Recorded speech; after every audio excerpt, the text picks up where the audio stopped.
So now it's 5 p.m. I think you can start. So this is the plenary section. We are going to discuss paper Avner is going to present. The paper is, let me see, the impact of the degree of internationalization on cash levels, evidence from Latin America. So Avner, okay, you already have shared your screen. So you have around 20 minutes to make a presentation. After that, I'm going to make some comments, some appointments, and then we open for discussion with everyone. Okay? All right. Can you listen to me? Is everything okay with my voice? Yes, I can Oh, hear you first of perfectly. all, thank you everyone for being here. My name is Avner, and I'm here to talk about one of my research articles, entitled The Impact of the Degree of Internationalization on Cash Levels, Evidence from Latin America. So thank you, everyone. I'm really happy to see Professor Amori and Professor Flavio here. Thank you. All right, so firms around the world, they maintain a significant portion of their total assets in the form of cash and cash equivalents, all right? And this decision about how much cash they should keep in how much total assets. Can you put it on presentation mode? No, So we can see it better. it was not in the presentation mode. It's not. Not for us. Well, I'm not seeing it at least. Let me. Maybe you're using two screens. I don't know. No, sure. No? Is it working or not? No, it's the same for me.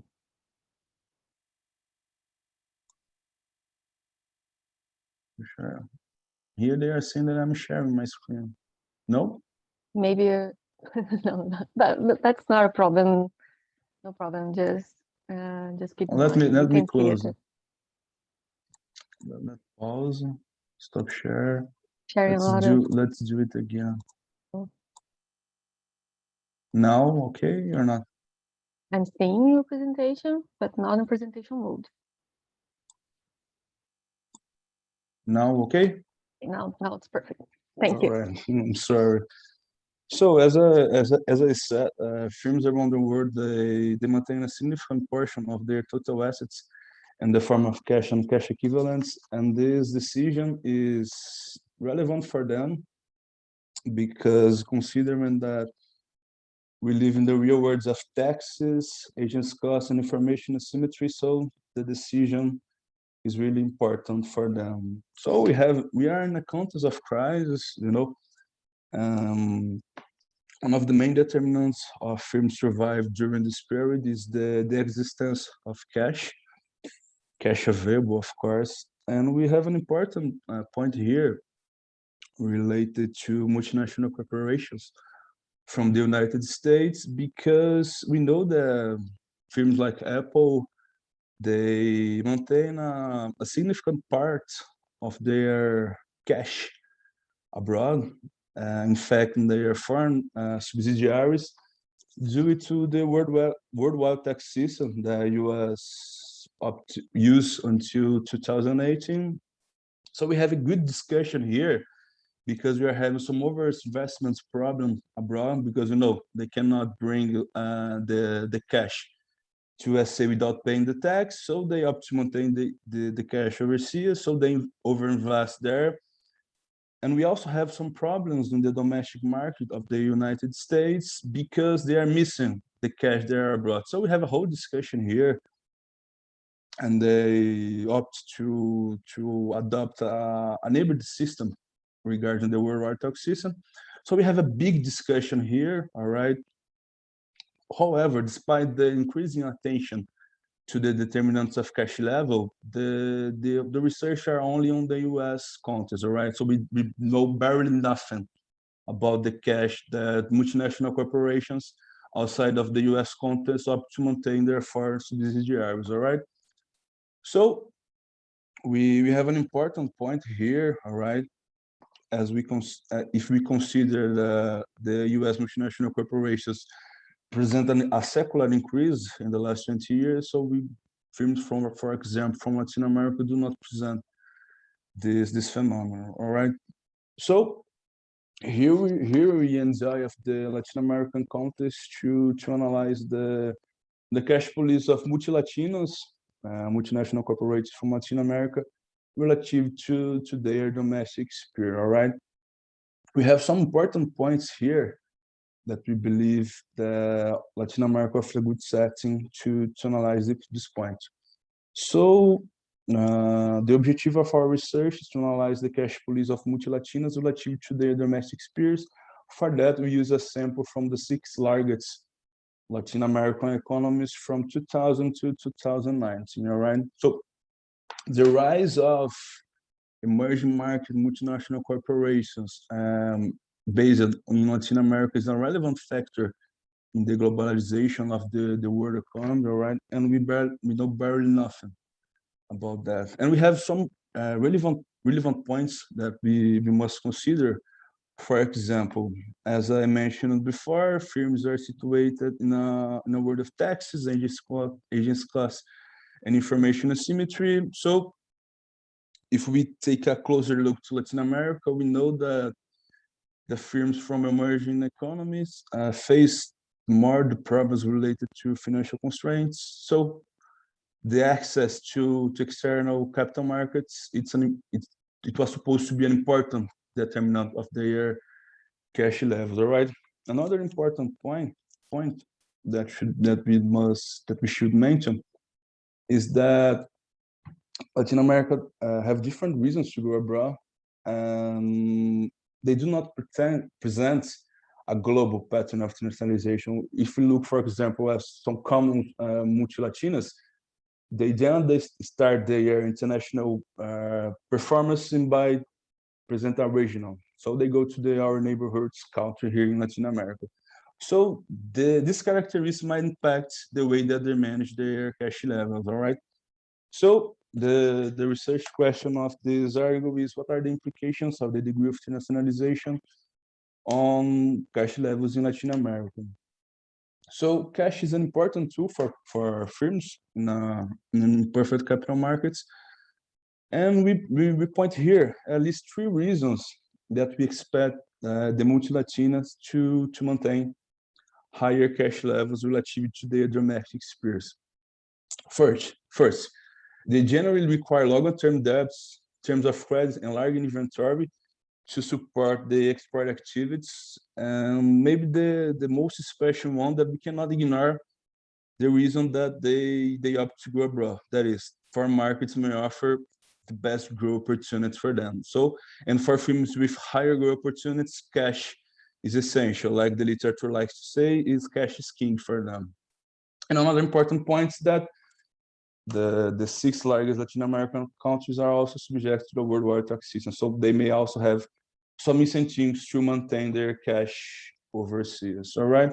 So that's our research hypothesis. Here we expect the multi-Latinas maintain more cash levels than their domestic peers, all right? So our sample includes data from the 6 largest Latin American economies: Argentina, Brazil, Chile, Colombia, Mexico, and Peru, for which data are available from 2000 to 2019.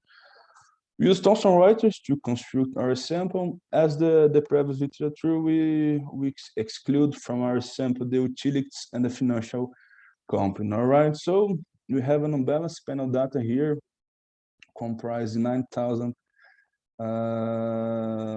few years observation, all right? So here, maybe is one of the most important point of the discussion is regarding to how we can measure the degree of internationalization of a company, all right? So based on the literature, we start with this one as our first and most important measure. So we define a multi-Latina as a company with at least 25% of its sales. There is the ratio of foreign sales to total sales abroad, and as a non-multi-Latina, if its foreign sales are less than 25. All right, I'm missing, but as I mentioned, the robustness subsection, we also consider another 3 alternative measures of the degree of internationalization, but in some, our main results are the same when we use the other ones, all right? So this is a dummy variable So we include this in our econometric model, all right? And this is our most important variable. So in the initial analysis, we include this one. So this is the beta one. That's the coefficient that we are looking for. So we use OLS estimation with country index and year fixed effects, all right, with robust and errors clustered by firms. But as I mentioned, the robustness checks, we also use firm fixed effects, the weighted least square regression. So we take care to the robustness objective, provide additional evidence in support of our main findings.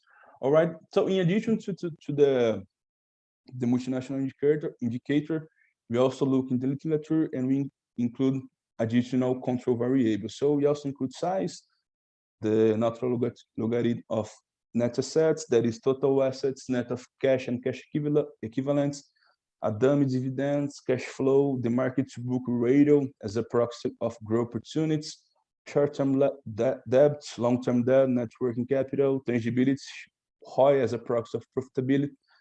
And we also include some country-specific variables to control to all of these effects on their cash policies. All right. So this is our main model. All right. Here the operational definition of the variables. Let me go to the next slide. So looking here first, we see the Latin American corporations maintain on average 9.5% of their assets in the form of cash and cash equivalents. And firms from Brazil are those that maintain the higher cash levels with 13 points, all right? And those from Colombia, the lowest cash level with 5%. If we take a look on the full sample of the multinational indicator, we see that 17% of our samples are of multi-Latino, all right? Next, so in panel B of table 2, we provide the mean median tests of the variables used, all right, as the t-test and the Wilson test for the means and medians difference test between the multi-Latinos and non-multi-Latinos, all right? So closely looking to this table, we first see the univariate analysis indicate the multi-Latinos maintain more cash levels than their domestic peers. We have here 11% from multi-Latina and 9% of total assets in the form of cash and cash equivalents. So this is an initial analysis, but here we can see that the univariates are consistent with our research hypothesis. All right, there are some other important things that I should mention. Let me see. So by construction, the farm sales ratio of multi-Latinas is significantly higher relative to their domestic peer. And compared to domestic peers, when we look to the market to book ratio, we see that they are significantly higher to the multi-Latinas. This suggests, among other things, that multi-Latinas have more growth opportunities relative to non-multi-Latino. So this is consistent with maybe the main argument to them to maintain higher cash levels because they have higher investments opportunity. We also need to take a closer look because market to book is also a proxy on other constructs like agents costs, but this can be analyzed further. All right. Another important thing to note is that the capital structure of Latin American multinational corporations differ from those of the domestic ones, that multi-Latina have more long-term debt, but less short-term debt than non-multi-Latinas. All right. Okay, so here we go with the main regression results. Looking at the beta one, we indeed see that the results are consistent with our hypothesis. That is, multi-Latina maintain higher cash level than their domestic peers. All right. The result was statistically significant, and the other results are generally consistent with the previous literature. That is, firms that pay dividends hold more cash. Firms with higher marketable ratio, maintain higher cash levels, consistent with the argument that they need to keep higher cash to take advantage of all their positive net present values. All right. So here, just some points. We do not have any kind of problem with multicollinearity. We use the VIF tests, and the results are consistent with the research hypothesis. All right. So as we are almost out of time, I'll go with the robustness subsection here. In the initial analysis, we use the natural logarithm of cash and cash equivalents to net assets. Here we also consider an alternative measure of cash levels, that is cash and the natural logarithm of cash and cash levels to total sales instead of net assets, but the main results are the same, all right? So now we come with the proxy of the degree internationalization. So, we do not have information of foreign cash. We know that this is maybe the main limitation of our research, because it would be better to analyze the foreign cash relative to the domestic cash, but only some firms opt to disclose this information in their explanatory note. So we need to use alternative methods to give additional robust to our results, all right?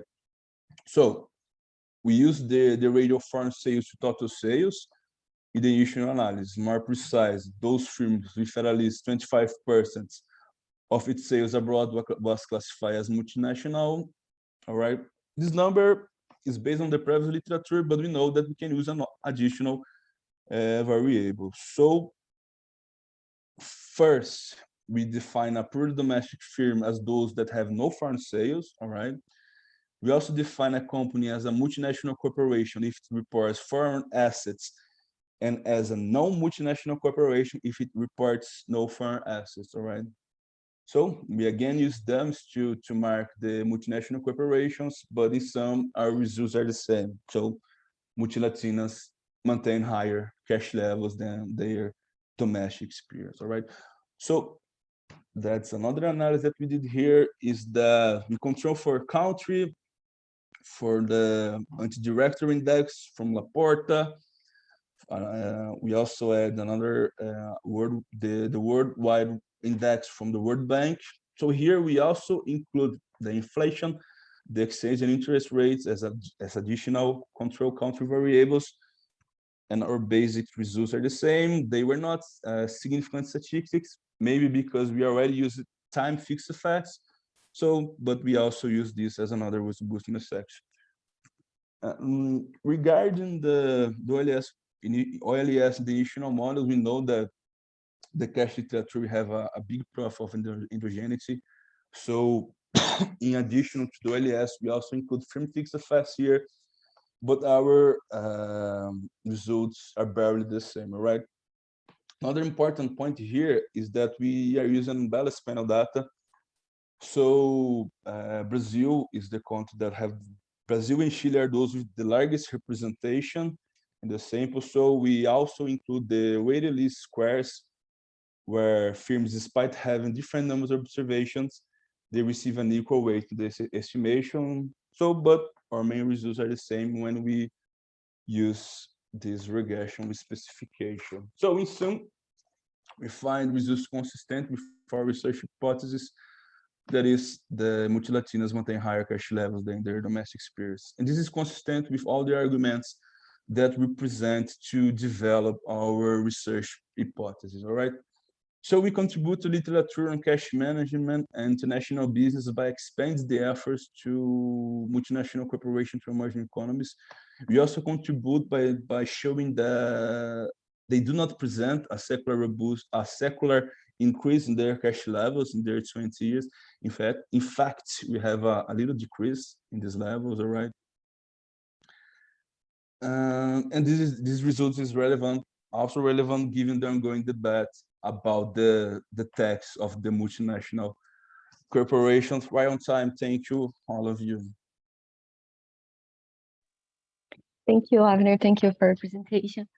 Um, now I'm going to my comments. I prepared a presentation also, so I'm going to share it with you.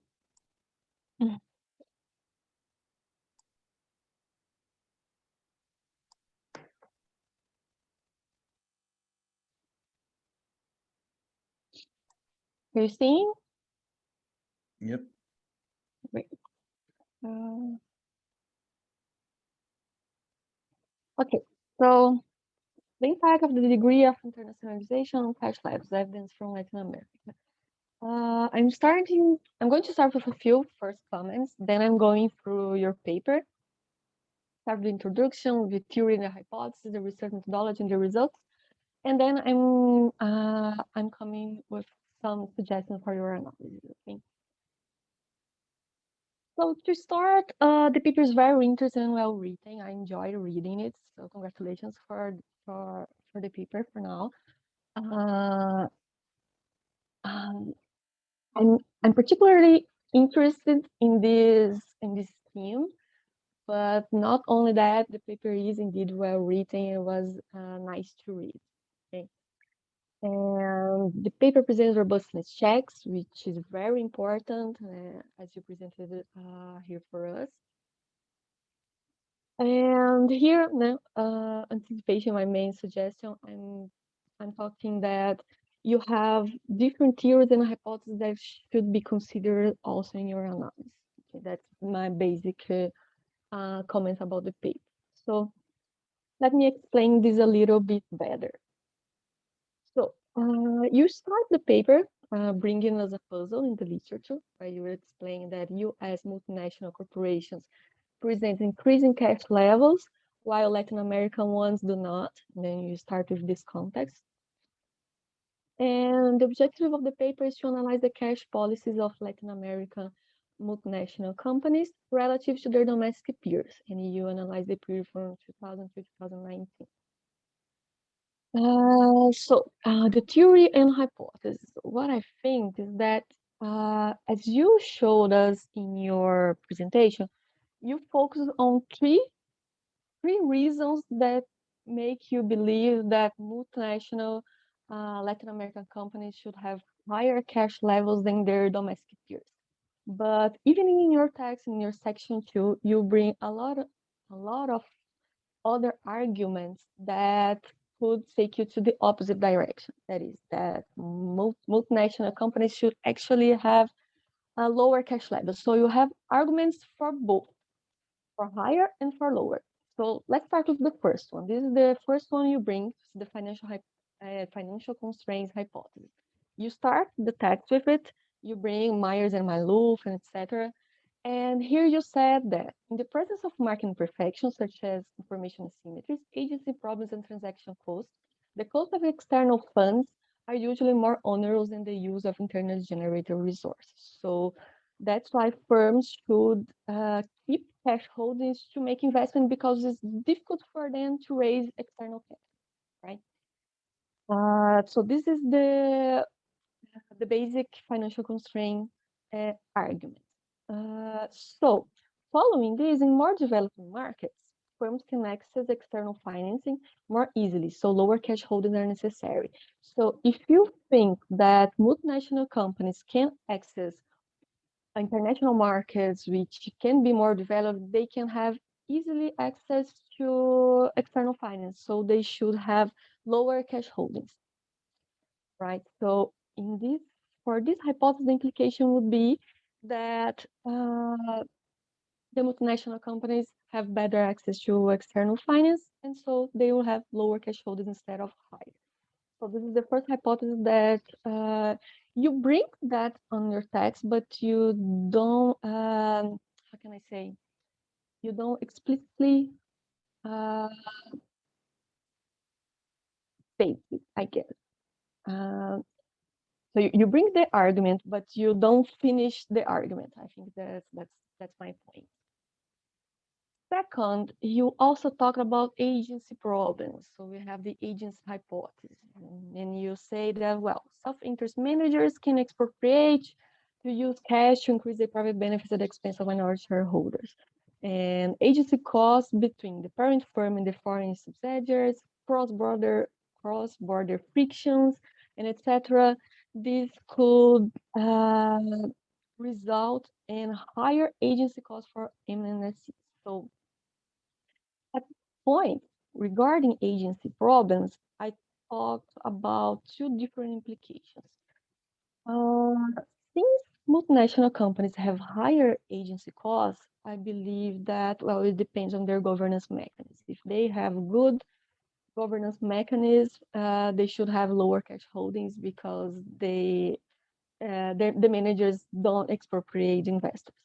And in the absence of good governance mechanisms, they would have higher cash holdings. So if you are going through the agency hypothesis, you need to go through governance mechanism and to build your argument. Okay, that's here I see two different hypotheses at least. Third, you talk about international political and economic risk. What is this? So multinational companies, they have greater exposure to international political risk and exchange rate fluctuations. So cash holdings are needed to buffer these risks. So at this point, since they are more exposed to this kind of risk, they need cash to be more safe. So the implication would be multinational companies face higher political and economic risks, therefore they should have higher cash holdings. This is an argument for having higher cash holdings, as you said in the paper. Fourth, you talk about higher demand and growth opportunity hypothesis. What do you mean by that? You said that multinational companies require longer terms of credit, enlarging inventory, etc. Companies with foreign operations usually have greater growth opportunities. So in summary, they will need more cash, right? So in these cash holdings are needed to keep operations. They have a higher demand for them because they have more complex operations, and also to seize growth opportunities. Since they are in the international market, they have a larger set of growth opportunities. So it makes sense to believe that since multinational companies have higher demand for cash, they should have higher cash holdings. And fifth, you bring the tax hypothesis, where you argue that countries tax the foreign earnings of their multinational corporation when income are repatriated to the parent company. And this creates incentives for these companies to keep their profits abroad in the form of cash, often called trapped cash. So they keep cash because they don't want to pay taxes. And this argument leads to the implication that since multinational companies pay taxes for transferring money, they should not transfer this money and they will have higher cash flow. Okay. So therefore, you have this, I could see in your paper, in your reading, in your literature review, these 5 different hypotheses that can explain why multinational companies will have higher or lower cash holdings. And therefore, there are several theories that can support either higher or lower. And I think that the paper should consider them all, at least as possible. I'm not sure if you can find variables to account for all these 5 hypotheses. You have some variables that can account for some of them, but for now, not all of them. But even if you are not able to find data for these, you can at least put that on your hypothesis, on your arguments, on your theory. And it is there, but it's not explicit. All right. Do you have any comments so far? I think it's best if we can discuss anything. Okay. Okay, let's go. All right. So this is my main comment. I think you should consider this, and for that, I have a few things about the methodology too. Here is the linear regression you worked with. You put that on your presentation, and here you have, as I commented before, some variables that can account for agency costs for instead of the investor protection variables. So you have already data to talk about the rules of agency costs. And somewhat for international risk also, you have country dummies, maybe GDP can also work as a proxy for international risk, I don't know, either political or economic. So you already have some things in your hands that can be done. And then variables to account for the other hypotheses could be included to test them, if possible, if you can find these variables, if you can find this data.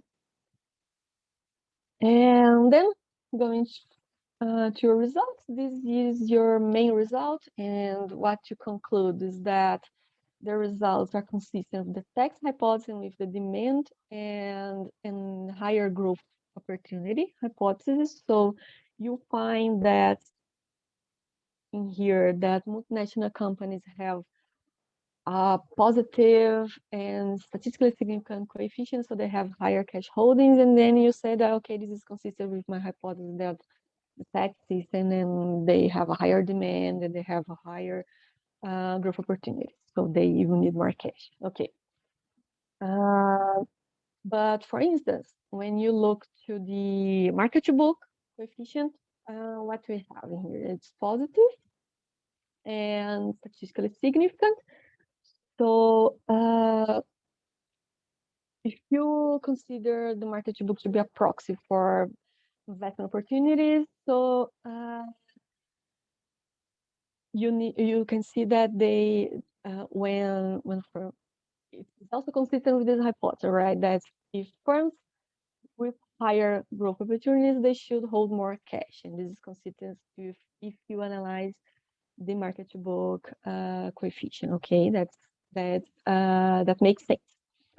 And then firms with countries of higher investor protection hold lower cash levels. That's in here. Investor protection is negative, statistically significant. So,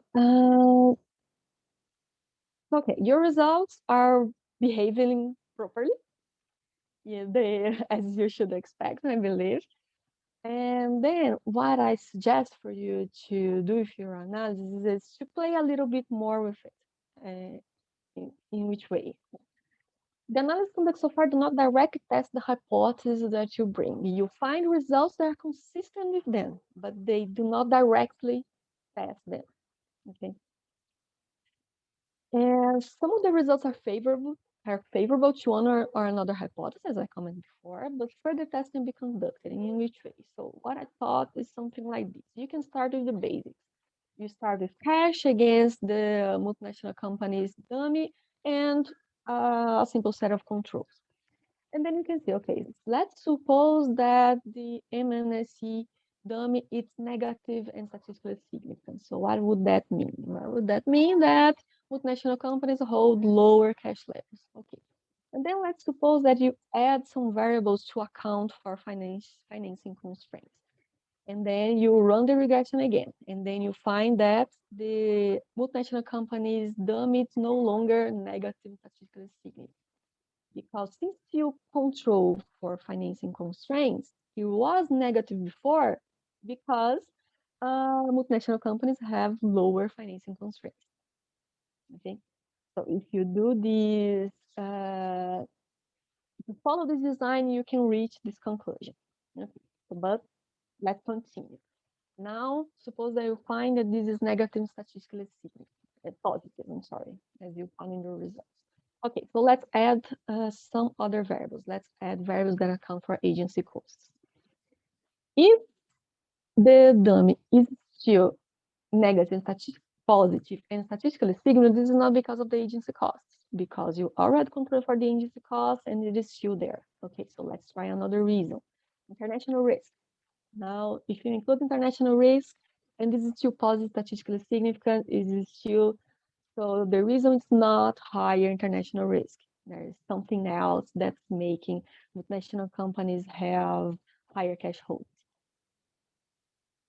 And then you add another set of variables, growth opportunities, and then a tax system. And when you finish adding all these variables, I would expect, for instance, that this dummy would no longer be statistically significant.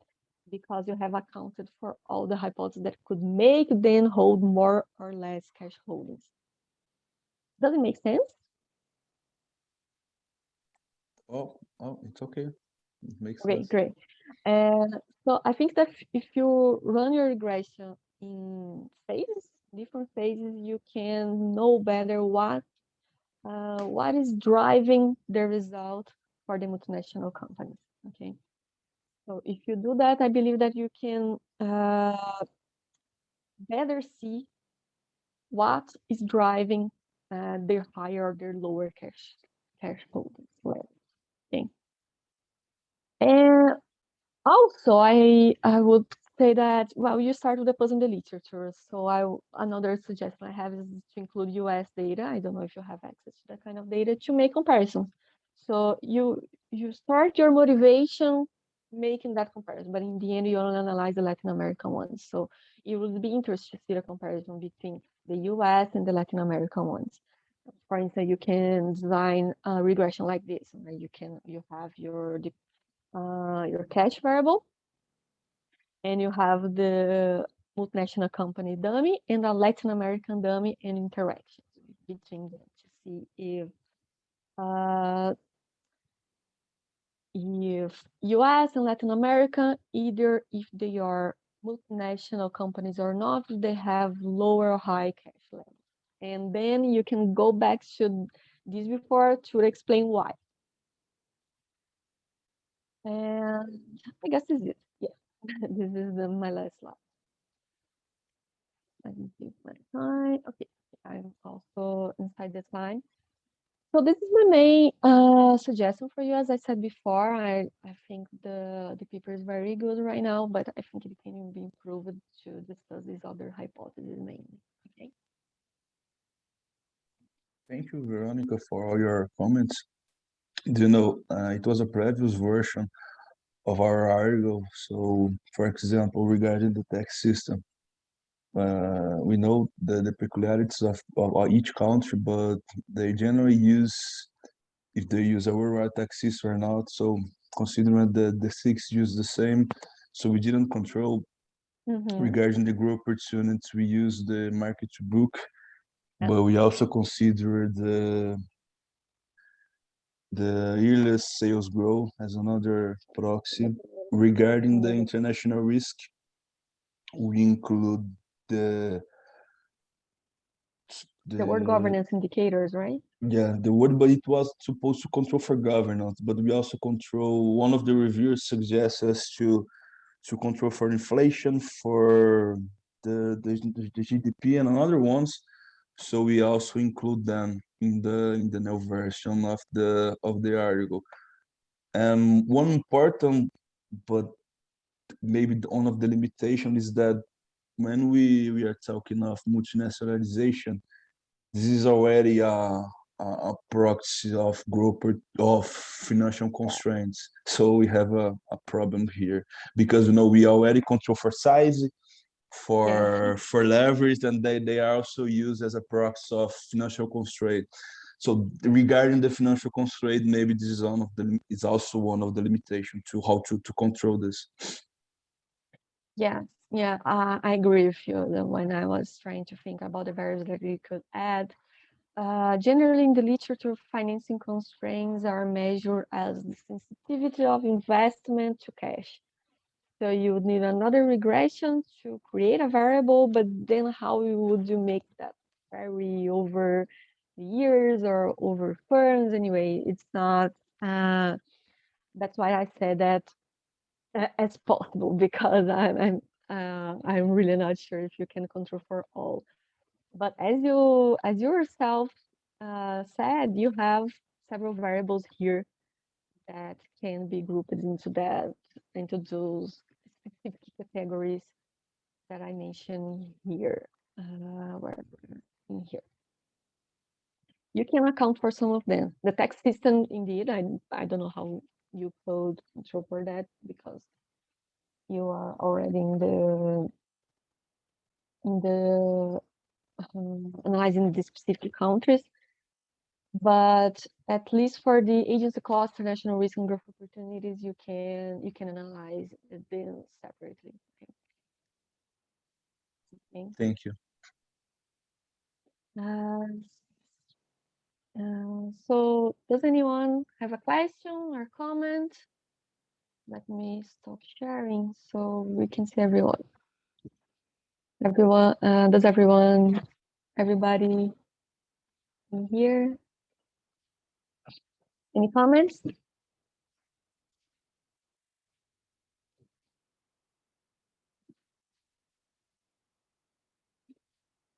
No, people are shy.